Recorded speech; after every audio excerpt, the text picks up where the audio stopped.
Selamat siang Bapak Ibu, kembali kita bertemu lagi ya. Ada Bapak dan Ibu di sini yang sudah beberapa kali ketemu dengan kita atau baru pertama sekali? Baru pertama. Saya perkenalkan dulu ya. Saya namanya Ibu Luciana Samosir, tinggal di Grogol, Depok. Usia saya sekarang 65 tahun. Pensiunan guru. Jadi udah biasa ngomong di depan orang banyak, kerjaan ya dari dulu. Bapak dan Ibu, kenapa saya juga mau menjelaskan bagaimana hebatnya produk ini?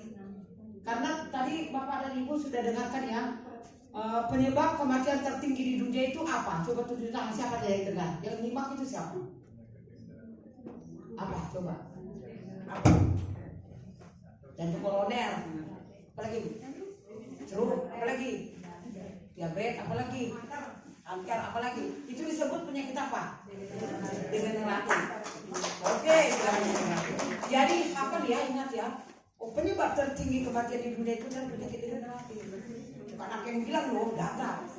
Kalau aku dari mana aku tahu tuh? Itu data. Jadi kita bisa percaya gitu loh, karena. Nah kalau penyakit degeneratif penyebabnya, kalau kita udah tahu penyebab tertingginya adalah penyakit degeneratif, maukah kita mencari tahu bagaimana supaya kita tidak ikut di dalamnya? Mau kan? Tentu ingin tahu dong. Nih udah saya tahu nih bahayanya penyakit degeneratif. Saya pengen hidup lebih lama dong. Saya pengen bersenang-senang dengan anak cucu saya dong. Ya kalau saya tahu bahwa penyebab utama kematian di dunia itu adalah degeneratif, ya kita harus berusaha mengetahui, mengenal penyakit degeneratif itu supaya kita bisa memperbaiki apa yang kita perbaiki untuk tidak masuk ke dalamnya. Begitu nggak Bapak Ibu? Betul ya. Jadi Bapak dan Ibu, tujuannya sekarang hari ini apa? Apa tujuannya hari ini? Agar tidak masuk dalam kelompok kematian tertinggi, yaitu penyakit degeneratif. Nah, mari kita pikirkan bagaimana caranya. Tadi caranya di situ penyebabnya apa Bapak Ibu? Penyakit degeneratif itu kan tahu tadi dijelaskan. Penyebabnya apa? Penyumbatan, kerusakan sel. Apa lagi? Kalau nggak tahu nanti pulang-pulang nggak bawa apa-apa loh. Nggak bawa apa-apa, gitu doang. Kita nggak tahu. Apa penyebabnya tadi? Iya kan? Penyebabnya penyakit degeneratif itu tadi banyak. Ada karena peradangan, ada karena penyumbatan, tapi yang paling banyak penyebabnya itu adalah peradangan. Mungkin Bapak dan Ibu nggak pernah dengar itu. Apa iya peradangan bisa menyebabkan penyakit degeneratif? Gimana terjadi itu ya? Siapa yang tahu Bapak Ibu? Siapa yang bantu jelasin? Bagaimana peradangan yang terjadi tiap hari dalam tubuh kita menyebabkan terakumulasi menyebabkan penyakit degeneratif dalam tubuh kita yang terus menggerogoti kesehatan kita dan seumur hidup kita. Hanya ngurus penyakit itu aja, nggak ngurus anak, nggak ngurus yang lain, nggak ngurus lagi cantik, nggak ngurus lagi duit, asal sehat aja dah. Waktu sehat kita gimana? Aduh mau duit dong, mau ini, mau mobil baru, ini itu, bener nggak? Begitu datang penyakit, aduh udah nggak usah deh, yang penting sehat. Udah deh, aduh yang penting aku sehat. Beli lipstick, makeup, skincare, juta-jutaan. Begitu datang penyakit ginjal, apa gunanya tuh? Saya tanya. Apa gunanya? Begitu datang jantung koroner, apa gunanya itu? Enggak ada gunanya. Artinya, yang lain itu berguna kalau kita sehat. Jadi barisan pertama yang kita harus lakukan jaga adalah kesehatan. Betul enggak? Betul. Salah satu caranya adalah mencegah penyakit degeneratif. Bagaimana mencegah penyakit degeneratif? Mencegah peradangan. Salah satu ya. Nanti lain kali akan saya jelaskan semua. Salah satu caranya adalah mencegah peradangan. Gimana Bu mencegah peradangan? Aku nggak tahu. Nanti kalau bertanya Bapak dan Ibu jangan tersinggung. Kita sama-sama ngerti aja. Antara guru dan murid kan biasa toh. Tapi aku bukan guru lah di sini lah. Jadi kita harus enjoy hati kita. Kalau ada yang memberitahu, jangan kita anggap sok pintar ya, biar kita dapat. Siapa tahu ada ilmu yang kita perlukan. Begitu kan Bapak Ibu? Salah satu yang saya mau jelaskan sekarang adalah mencegah peradangan. Karena di tubuh kita ini hampir tiap hari kita bikin peradangan. Ada yang peradangan karena udara kotor, ada yang peradangan karena nggak ngerti, tapi kita lakukan terus menerus. Peradangan itu memang nggak semua karena kita ya, ada karena udara atau polusi lingkungan, bukan kita yang bikin tuh. Tapi kalau misalkan tiap hari makan gorengan, nah terus nggak mandi 2-3 hari, itu kan kita yang bikin.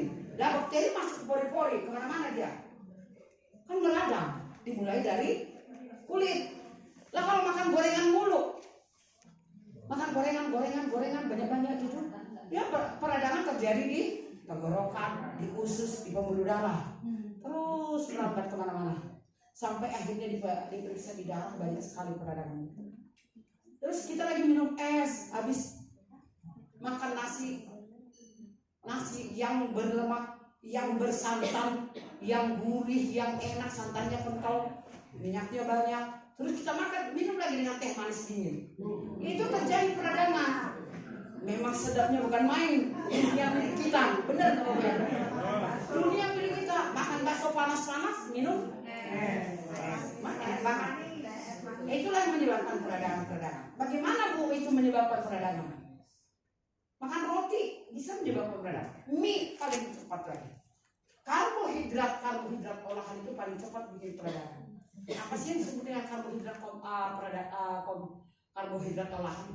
Mie itu kan dari tepung diolah, dari tepung dulu, diolah lagi jadi mie, biskuit, segala macam, roti. Itu namanya karbohidrat olahan. Itu mudah sekali membuat kita peradangan. Tapi aku makan roti nggak sakit perut kok Bu. Aku makan roti atau makan kue-kue nggak ada tenggorokan kok. Bener nggak? Nggak ada kan? Nggak radang. Tapi kalau minum es meradang nggak? Meradang. Tapi kalau Anda makan roti, makan kue-kue, apa langsung meradang? Tidak. Oleh sebab itu kita tiap hari makan roti, makan kue dan segala macam. Lalu di mana peradangannya? Loh kok itu bikin peradangan? Di mana ya peradangannya? Peradangannya itu terjadi antar sel, namanya sitokin. Antar sel itu terjadi peradangan. Jadi komunikasi antar sel itu ngadat. Berkepanjangan antar sel masuk ke jaringan membentuk satu organ bentuk satu tubuh. Terjadilah peradangan, multiklorosis. Susah disembuhkan. Lalu bagaimana menghentikannya peradangan ini? Ya pergi ke dokter lah, makan antibiotik, antivirus. Kalau penyebabnya virus. Lah kalau penyebabnya dari makanan, apa Bapak dan Ibu bisa enggak makan roti, enggak makan kue, enggak makan manis-manis? Karena gula tinggi, makanan yang gula tinggi itu menyebabkan sitokin juga komunikasi antar sel. Jadi sel dalam tubuh kita ini ada 10 triliun. Sama dengan satu manusia, bernapas, berkomunikasi, berbicara. Ya sedikit dong, sini dong, kira-kira begitulah. Aku mau ini dong, kira-kira. Itu komunikasi antar sel. Nah itu yang rusak, namanya sitokin itu yang terganggu. Sehingga terjadilah peradangan yang kita tidak tahu prosesnya. Tahu-tahu udah diabetes tipe 2. Tahu-tahu udah jantung koroner.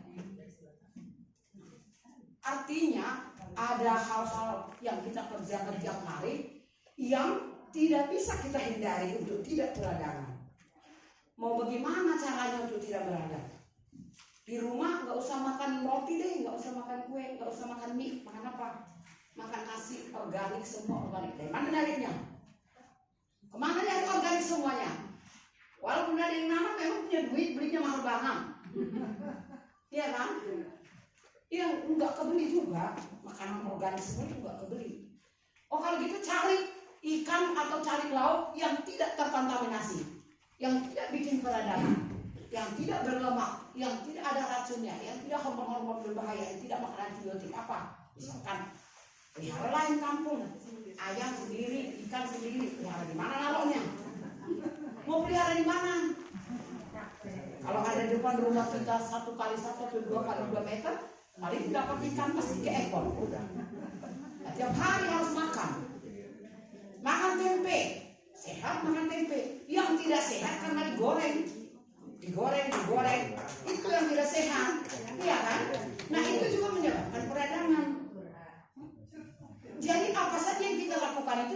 menyebabkan peradangan. Tak terhindarkan maksudnya. Nggak bisa dihindari.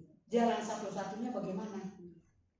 Sambil kita memperkecil risiko, sambil kita antisipasi. Saya sudah membuktikan ya, alat ITERA ini ya, alat ITERA saya pakainya yang murah aja kok. Mana dia itu? Karena saya nggak punya duit yang mahal. Aku pakainya yang ini. Ini yang saya pakai. Ini harganya murah. Waktu itu saya pikir mahal banget. Mahalnya. Mana kok saya 5 juta ya? Iya, gak ada duit aku. Mahal banget. Mana nggak ada di kantong juga, cuma ada 500.000. Udah paling harga 5 juta. Aku pikir mahal banget waktu itu. Tapi karena suami saya stroke, diterapi oleh Pak Budi, datang ke rumah, pertama sekali bisa tidur dalam satu hari itu 7 jam dari malam sampai pagi itu pertama sekali sejak stroke. Baru kali itu setelah diterapi 30 menit. Sudah 1,5 tahun stroke di rumah, udah gak bisa apa-apa. Ini terapi Pak Budi itu bisa tidur. Jadi pertama sekali prosesnya suami saya itu bisa tidur. Maka alat ini lebih kuat dari obat tidur menurut aku. Itu pun aku nggak tahu ada apa di dalamnya. Kenapa suami saya bisa tidur? Yang susah tidur. Lah, aku juga terapi aja. Kalau lagi pusing gak ada duit, mikirin utang, mikirin cicilan, mikirin ini ono, udah terapi aja deh tidur. Waduh, enak juga ya. Ibu udah mau berani. Yuk kita beli deh bu. Ya beli. Tapi mikir lagi uangnya dari mana ya? Daripada pusing nggak bisa tidur, suami nggak bisa tidur, mending aku cari utang. Carilah aku utang waktu itu. Jadilah beli. Akhirnya suami saya terapi 2 minggu. Lumayan dia udah bisa ke kamar mandi. Ketiga minggu dia udah mandi sendiri. Tangan yang bengkak, kaki yang bengkak memerah, tangan yang bengkak memerah, tidak bisa pegang apa-apa. Warnanya warna agak menghitam, merah menghitam, itu membaik, kulitnya sama. Kenapa kulitnya sama? Edaran oksigen sudah masuk. Tadinya gelap sekali dan panasnya itu kayak ada cabai. Itu karena peredaran darahnya dan saraf-sarafnya itu tidak kebagian oksigen. Pikir bagus sekali alat ini. Lalu saya praktekkan kemana-mana, saya praktekkan terus. Dan banyak orang, akhirnya dalam 1 bulan kalau nggak salah ada 20 ya, ada 20 orang yang saya ajak bergabung. Karena aku pikir dengan punya alat ini kita jauh melampaui dari harganya, manfaatnya itu jauh melampaui harganya. Tapi memang harus dijelasin ya, dan harus teratur. Suami saya sudah bisa ngapa-ngapain, sudah bisa cuci mobil, sudah bisa bersihin. Lalu dia bilang di Bekasi ada terapi Phoenix namanya Pak. Pergilah kalian ke sana, bayarnya 500.000 sekali terapi, bensin tol 500.000. Jadi sekali jalan, jalan karena jauh.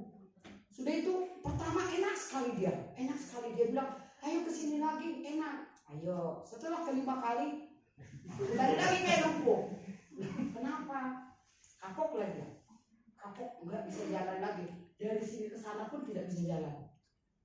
Kembali saya terapi lagi tiap hari seperti awal. Saya terapi tiap hari 30 menit sampai 40 menit. Kembali lagi sehat sekarang. Artinya alat ini nggak ada duanya menurut saya ya. Nggak ada duanya. Memang kalau terjadi peradangan di dalam tubuh kita, banyak yang bisa mengobati peradangan itu ya. Ada antibiotik, ada suplemen, ada macam-macam lah yang sama antioksidan itu dan mahal. Antioksidan itu ada flavonoid, ada antosianin, ada aksantantin, itu kan mahal sekali itu. Dan makannya harus tiap hari, bisa 2 atau 3 kali sehari, bisa sampai 6.000 orang per hari. Dan uang terus menerus. Tahu nggak itu hanya sekali udah setahun lebih. Rusak kemarin diganti perusahaan lagi yang baru. Iya, alat saya itu suaranya udah beda, udah kresek, udah terganggu. Saya bawa ke kantor pusat diganti yang baru sama perusahaan. Kupikir ini perusahaan luar biasa ya. Kayaknya rugi banget kalau kita nggak bergabung di dalam. Rugi sekali. Nah, peradangan itu yang berat, yang stroke tadi. Tapi peradangan yang tiap hari kita ceritakan, yang menyebabkan kita penyakit degeneratif, yang menyebabkan kita menjadi penyakit jantung koroner, yang menyebabkan kita menjadi penyakit diabetes, yang menyebabkan penyakit kanker, kan mulai dari peradangan. Semua penyakit itu semuanya disebabkan peradangan, kecuali jatuh, ketabrak, itu beda. Tapi kalau penyakit-penyakit degeneratif ini, awal mulanya itu semuanya dimulai dari peradangan. Peradangan yang kita tidak sadari. Alat ini, karena saya sudah praktekkan, jadi saya bisa ngomong. Yang saya tidak praktekkan, saya tidak ngomong. Yang saya tidak bisa pertanggungjawabkan, saya tidak ngomong. Saya hanya menyampaikan apa yang saya bisa pertanggungjawabkan. Saya udah 34 tahun penyakit hipertensi. Jadi saya makan amlodipin itu 10 mg per hari dan penyakit dan makan clopidogrel yang 75. Tapi karena sudah diterapi dan minum air terapi, sehingga saya tidak tiap hari minum clopidogrel.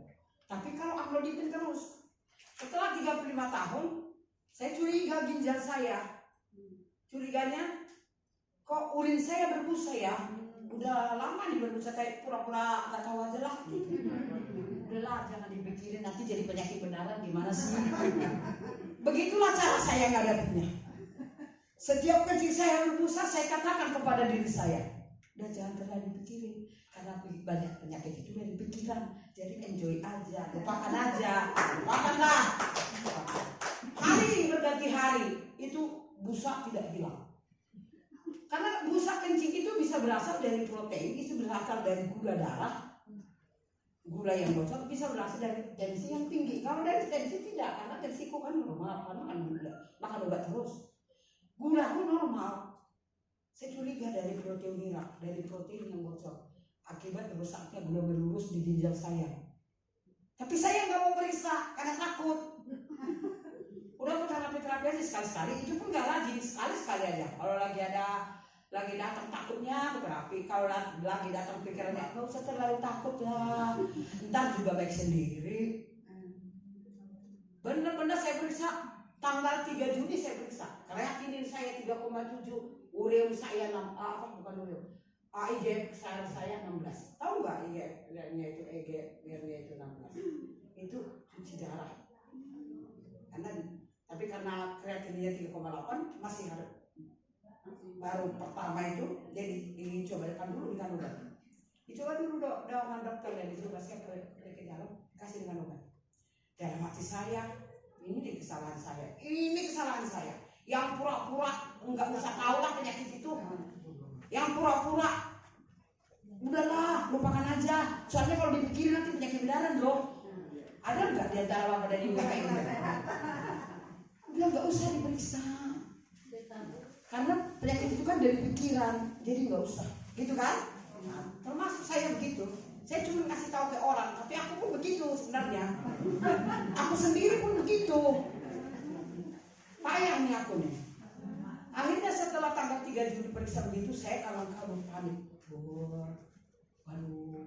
Akhirnya saya perbaiki pola makan. Saya ganti semua makan. Tidak makan sama sekali yang penyebab peradangan. Apa itu? Karbohidrat olahan, kue, roti, mie tidak sentuh sama sekali. Gorengan yang menyebabkan peradangan tidak sentuh sama sekali. Berhenti. Ayam, daging yang berlemak tidak sama sekali. Tidak. Kalaupun makan ayam ya dadanya dikukus. Daging juga berhenti. Ikan saya tiap hari salmon sekitar 200 gram. Karena 200 gram itu sama dengan 40 mg protein sama dengan 280 kalori. Saya makan itu saya atur lah sesuai dengan berat badan saya.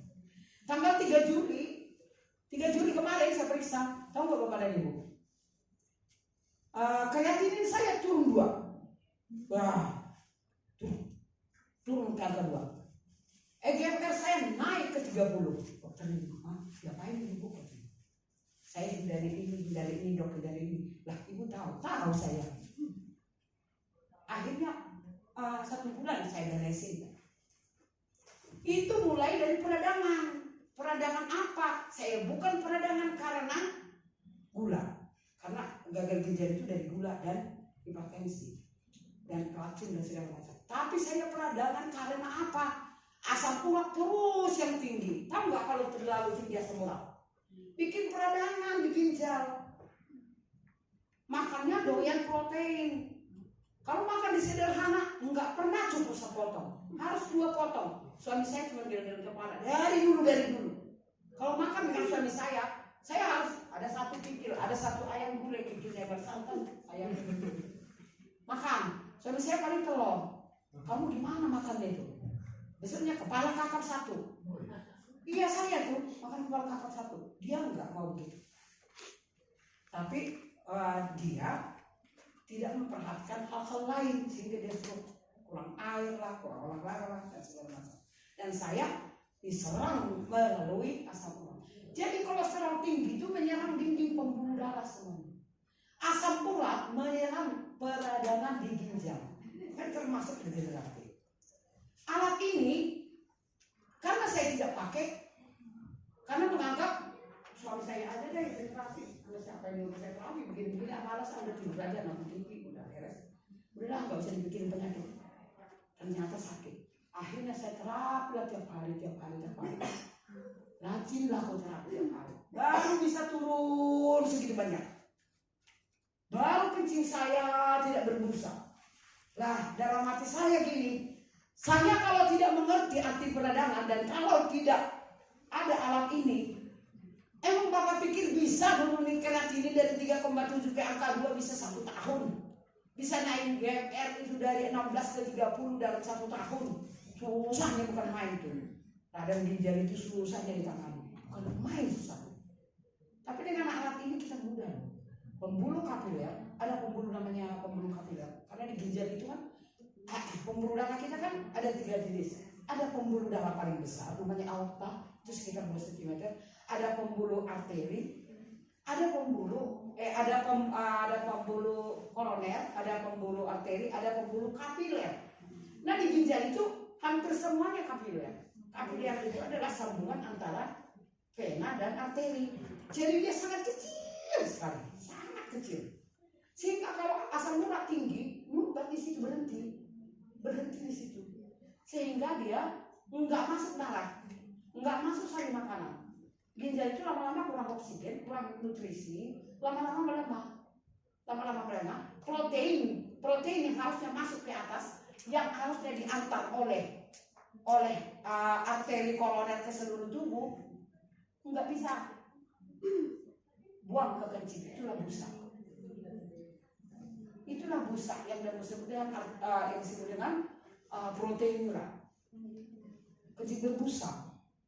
Tapi kencing berbusa nggak selalu protein ya, macam-macam, bisa karena gula, bisa karena apa. Dan termasuk di situ. Jadi pembuluh kapiler kita, pembuluh darah yang paling kecil, yang harusnya pembuluh darah kecil ini kan penyambung antara arteri dan vena. Jadi misalkan arteri bawa sari makanan dan oksigen. Kapiler yang menyambungkan ke seluruh sel. Kapiler ini kerja nyambung. Jadi arteri itu hanya membawa dari jantung bersama oksigen dibawa nih sampai ke kapiler. Tugas kapiler lah yang menyampaikan ke seluruh sel. Nah, ke seluruh organ. Tapi karena pembuluh kapiler kita sudah menyempit karena asam urat atau menyempit karena kolesterol atau yang lain atau sampah atau racun atau gula, akhirnya dia yang proteinnya itu tidak bisa diedarkan ke seluruh sel. Dia jadi kencing namanya. Turun dia ke kencing. Itu namanya protein. Bocor lah itu. Ginjal kita bocor karena udah keluar protein. Karena nggak bisa naik proteinnya kan, turun. Lama-lama dia bocor. Jadi alat ini bukan kalau disebut peradangan, mungkin Bapak dan Ibu ngerti peradangan, tapi nggak tahu mekanismenya, dia nggak tahu bahayanya, nggak tahu memperbaikinya. Itulah perlunya kita ikut belajar. Karena kalau Bapak ke rumah sakit atau Ibu ke rumah sakit nggak akan dicerami, karena pasiennya udah 500 orang nunggu. Mau ngomong apa? Saya mau ngomong apa aja pun nggak pernah didengar. Mau ngomong apa aja? Saya tanya, Dok, kalau saya makan omega 3 3000 mg dengan kondisi urea begini. Udah pergi aja gini. Memang nggak bisa mengandalkan karena terlalu banyak pasien. Bukan mereka sombong atau apa, bukan. Terlalu banyak yang harus diurus mereka, sehingga mereka nggak bisa melayani kita seperti yang kita mau. Kecuali kita pergi ke rumah sakit yang bawa duit banyak, boleh, nggak apa-apa, mungkin dilayani terus. Tapi kalau kayak kita ini yang sekali 2 kali misalnya ke dokter yang mahal, habis itu ke BPJS, ya mana ada kita terus-terusan. Terus berapa jujur aja ngomong, kalau sekali 2 kali masih bisa kita bayar. Kalau penyakit degeneratif ini emang sembuh sekali 2 kali? Kan tidak, bertahun-tahun. Emang kuat pakai duit sendiri, berapa banyak tabungannya? Akhirnya BPJS. Nah BPJS ini terlalu banyak pasiennya, tidak bisa melayani kita. Lebih baik kita ngerti aja, ikut gini-gini, ikut begini-gini. Tiap ada kumpul-kumpul, ikut aja gini. Ngapain di rumah nonton TV mulu? Iya kan? Masak paling bentar, masak apa sih? Masak kerbo juga udah matang dari pagi sampai sore. Apalagi kita nggak masak kerbo, cuma masak potongannya dikit, ya kan? Mendingan kita manfaatkan waktu begini. Kan tidak bayar, dikasih makan, cobain alat. Pikir rugilah kalau nggak mau. Itu orang-orang yang tidak mau beruntung menurut saya sih. Makanya saya senang sekali melakukan. Jadi Bapak dan Ibu, dengan punya alat ini, dengan punya alat satu aja, seluruh keluarga kita terlindungi dari perdagangan. Seluruh keluarga, mau istri, suami, anak-anak, cucu, kalau perlu tetangga, perlu satu RT. Terapi aja perlu kalau sakit mereka. Karena kalau kita pakai alat ini terlalu sering karena kita rajin nolong orang, juga dibantu perusahaan dikasih yang baru kok. Enggak, oh iya sudah habis masa pakainya Bu, udahlah beli lagi yang baru. Enggak gitu. Walaupun sudah setahun kita pakai, tetap diberikan. Tetangga saya jatuh dari motor, mau ke rumah sakit, udah telat BPJS-nya, nggak dibayar BPJS-nya, nggak ada duit. Gak ada duit, nggak ada alat ginian, duit nggak ada, mau ke dokter nggak ada duit, ke BPJS nggak ada, belum bayar, gimana? Saya terapi aja kakinya yang bongkar, saya terapi, saya bantu terapi, pagi sore saya terapi, sembuh, kaki udah bengkak, jadi udah sembuh. Nah apalagi kita yang di rumah, saya juga narik pagar rumah saya begini. Saya tarik gini karena ngejar cucu, saya tarik gini, itu pagarnya mentok ke sini supaya lihat juga gelang saya jadi kira-kira gini. Agar dikit ya kan Bapak Ibu, cakep Pak? Saya tarik gini, kepentok ke sini. Akhirnya kuku saya itu sampai kayak masuk gitu kuku, bayangin kuku keras gini, sakit. Saya bingung mau ke rumah sakit. Saya nyari-nyari siapa yang bisa bawa mobil ya. Aduh, udah nih naik motor aja, siapa ya yang bisa naik motor? Ya aku nggak bisa naik motor, nggak bisa naik mobil. Aduh nasib gimana nih? Ya aku ingat ada alat terapi. Iya ada alat terapi. Aduh bunyinya, aku terapi Bu, saya terapi 5 menit, aku hentikan. Siangnya lagi 5 menit, aku hentikan. Pokoknya sesempatnya saya terapi terus. Benar-benar baik. Kuku yang itu benar-benar baik. Saya cuma gini ngeliatin alat ini ya. Apa ini ya? Aku nggak tahu isinya apaan. Apaan ini? Kok bisa ya? Sih mah di SOP dulu nggak waktu kuku? Enggak. Pokoknya langsung aja kuku saya bawa aja ke Kalau ini kena mobil nih. Oh iya Bu, itu langsung baik kok. Itu tetangga saya yang jatuh dari motor juga langsung baik. Itu makanya kita, menurut saya nih, saya sendiri lebih baik punya alat ini satu di rumah daripada kita punya misalkan mobil atau misalkan kulkas atau misalkan TV. Kan itu kan perlu kan, tapi ini lebih perlu, ini jauh lebih perlu. Jangan lihat harganya, jangan lihat untuk saat ini, karena kita bisa pakai lama kan. Kayak saya kan udah setahun lebih pakainya. Terus suami saya sembuh, saya juga ginjal yang sudah begitu bisa langsung baik. Susah banget.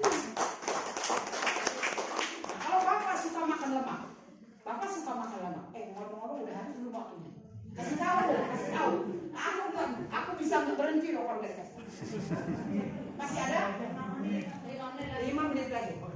Kalau bapak dan ibu suka makan santan, makan lemak, itu namanya terjadi fatty liver atau pelemakan di hati. Kalau makan di hati itu, jadi liver kita itu mau bekerja susah ya, susah karena oleh lemak ini. Bapak harus berobat lama juga itu obatinya, lama obatinya. Coba aja terapi tiap hari dan perbaiki makanan. Jadi artinya dengan alat ini bisa membantu kita memproteksi, menghindarkan biaya yang berlebihan untuk kesehatan, menghindarkan kita dari kalau misalnya sakit tiba-tiba kena apa atau jatuh, tidak ada supir, tidak ada angkot, tidak ada apa yang bisa ngangkut kita. Kita bisa sendiri di rumah buat jaga-jaga. Jadi alat ini sangat diperlukan. Nah, beruntunglah bapak dan ibu yang mau diajak ke sini, paling tidak dengan aku ngomong lah sama itu ngomong. Kalau bapak nggak mau beli, ya nggak apa-apa, yang penting bapak dan ibu udah dengar. Kalau bapak udah dengar, ya terserah. Kalau nggak mau nanti kalau ada apa-apa dengan bapak dan ibu, ya kan? Tapi nggak tahu gitu. Kalau aku dulu memang nggak tahu. Bu Nani yang ngasih tahu. Kalau nggak dikasih tahu juga saya nggak tahu. Itu gunanya kita kasih tahu teman-teman. Bapak dan ibu harus kasih tahu ke orang-orang. Kan cuma sekali beli. Kalau bapak mengobati peradangan dengan suplemen, emang bapak pikir bisa sebulan, 2 bulan, 3 bulan, tahunan Anda harus diikuti makan terus untuk membentuk gizi yang baru. Walaupun pakai alat ini dia tetap harus gizinya harus tepat. Jangan juga karena pakai alat enggak itu, karena itu untuk peradangan. Kan alat ini kan banyak fungsinya kan, dia membuka sumbatan cepat, buka sumbatan. Jadi yang saya mau jelaskan hanya peradangan, bapak dan ibu. Masih ada waktu 1 menit. Ada pertanyaan mengenai peradangannya? Ada pertanyaan? Kalau yang untuk yang sudah sakit jantung aman alat untuk Aman, tapi ibu nanti boleh kita ngobrol-ngobrol lagi sakit jantungnya kayak apa gitu ya. Tapi kalau misalnya jantung koroner, aman lah. Jantung koroner. Kalau misalkan jantungnya, listriknya yang bermasalah, detak jantungnya tak terhitung misalnya per menit karena ada bawaan lahir, ya itu dokter lah yang menangani itu. Tapi kalau koroner karena penyumbatan, saya tahu ini paling hebat karena udah banyak orang yang sembuh. Oh iya, satu lagi, masih ada waktu kali. Saya punya ponakan satu. Kira-kira 1 tahun lalu dokter rumah sakit Cikini bilang, pulanglah, senang-senangin lah ibunya, karena udah gak ada harapan kankernya itu, kanker payudara. Yang selalu tanya-tanya di grup itu loh, Bu Ngauli. Oh iya. Dan itu nggak ada harapan, udah nggak bisa ngapa-ngapain. Saya kesana itu saya terapi udah berair berdarah. Saya suruh terapi terus punggungnya, terapi terus badannya. Oh enggak Bu, 1 bulan yang lalu, anaknya kawin, nikah di gedung Hanson, itu seharian di situ dia pesta. Terus kemana kankernya ya? Kok udah bisa ikut pesta aja seharian gitu, ketawa-ketawa, hai. Kata dokter kemarin nggak ada harapan lagi, tinggal berapa bulan. Dia terapi lagi Bu, dia bilang aku nggak nyerah, aku yakin Tuhanlah yang menolong saya lewat alat ini. Aku yakin Tuhanlah yang menolong saya lewat perkenalan alat ini. Memang dia langsung beli. Sekarang masih makin sehat. Tapi kadar kankernya saya tidak tahu. Saya tidak ada hasilnya lagi. Dan dia tidak pernah ke rumah sakit lagi. Kita nggak tahu lah bagaimana. Tapi sekarang masih ada di grup itu Pak. Oke Bu, udah habis waktunya ya. Jadi terima kasih ya Bapak Ibu. Bapak dan Ibu, mohon maaf kalau gaya saya atau omongan saya ada yang kurang berkenan. Mohon maaf. Ya, beri tepuk tangan untuk Mama Lucy. Terima kasih atas